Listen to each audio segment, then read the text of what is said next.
अस्सलाम वालेकुम, my name is Mishal and I am a clinical psychologist. Welcome to my YouTube channel. आज हम जिस केस के बारे में डिस्कस करने वाले हैं वो आपने कहीं ना कहीं जरूर देखा होगा, क्योंकि वो आजकल बहुत वायरल है। एक हस्बैंड वाइफ ने मिलकर एक डिलीवरी बॉय को पहले तो मार के फिर उसको जला दिया।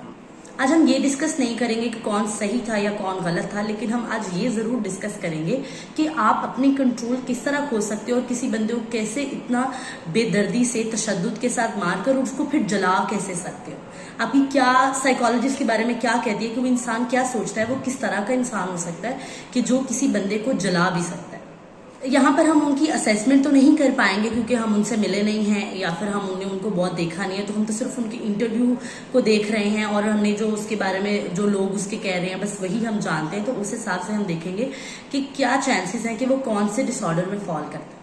अगर आपने उनका इंटरव्यू सुना होगा तो वो साफ कह रहे हैं कि मैंने गैरत के नाम पर कत्ल किया है और मैं मारना नहीं चाहता था, मेरी इंटेंशंस नहीं थी, मैं सिर्फ उसको डराना चाह रहा था। इससे ये पता चलता है कि उसको अपने जो गुस्सा है, जो उसका अग्रेशन लेवल है, उसको उस पर कंट्रोल नहीं है, उसको अपने जो इमोशंस हैं उसके ऊपर उसको कंट्रोल नहीं रहता है। उसके अलावा आपने उसकी वाइफ को देखा होगा तो उसकी वाइफ ने कहा कि मैं इसको बता नहीं पाई,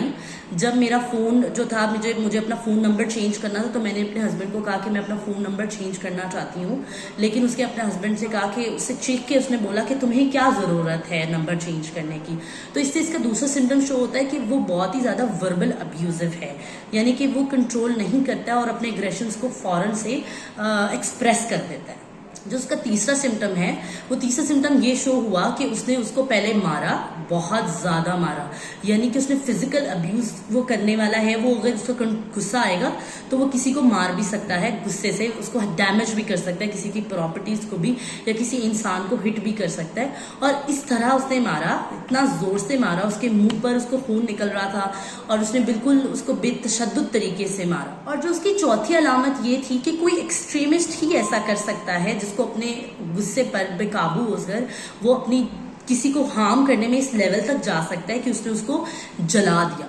और हम इन चीजों से उसका अंदाजा लगा सकते हैं, उसकी वाइफ के इंटरव्यू से, उसके जो भाई हैं उनके जो इंटरव्यू, जो बातें सामने आई हैं, जो उनके बाबा के रिलेटेड, कि उसका जो रिलेशनशिप है ना वो किसी के साथ भी इतना स्ट्रांग नहीं था और कोई भी उसके सामने वो नहीं बोल पाता। वो हो सकता है कि उसके बाप उसको पहले से उनको शक था और वो देखना चाह रहे थे, लेकिन वो अपने बाप पर भी यकीन नहीं कर रहा था। इसका मतलब है कि उसको समझाने के लिए, किसी को भी समझाने के लिए टाइम लगता है और वो आगे से जो रिस्पॉन्स है वो इतना अच्छा नहीं देता होगा। लेकिन हमें ये भी याद रखने की जरूरत है कि जो लोग होते हैं, ये जो डिसऑर्डर है जो हम आगे डिफाइन आपको नाम बताने वाली हूँ मैं इसका, इसमें जो है वो जो बंदा है वो उसको ऐसे नहीं होता कि वो नॉर्मली भी अपने जो गुस्से को कंट्रोल नहीं कर पाता है या वो नॉर्मल लोगों को हार्म करता है। इसमें किसी स्ट्रेसर की वजह से ही वो बंदा कर पाता है, यानी कि ये जो उसका जो कंट्रोल ना कर पाना और इतना एक्सट्रीमिस्ट हो जाना, ये किसी स्ट्रेसर की वजह से। और ये स्ट्रेसर जो है वो उसकी वाइफ का उस लड़के के साथ पकड़े जाना था जो उसके लिए स्ट्रेसर होगा, और उस वजह से उसको कंट्रोल नहीं रहा अपनी फीलिंग्स पर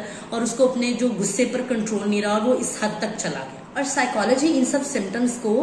इंटरमिटेंट एक्सप्लोजिव डिसऑर्डर के नाम पर डायग्नोस करती है, लेकिन हम ये 100% डायग्नोस नहीं कर रहे हैं, लेकिन ये सिर्फ इसलिए हम करें क्योंकि जो हमने इंटरव्यूज देखे हैं और जो उसकी बातें सुनी है, हम उससे अंदाजा लगाने के बाद अपनी ऑब्जर्वेशन के तौर पर इसको डायग्नोस कर रहे हैं। आप कमेंट सेक्शन में अपना राय देना बिल्कुल नहीं भूलिएगा और ऐसी ही मोर इन्फॉर्मेटिव वीडियोस के लिए मेरे यूट्यूब चैनल को सब्सक्राइब करिएगा। अल्लाह हाफ़िज़।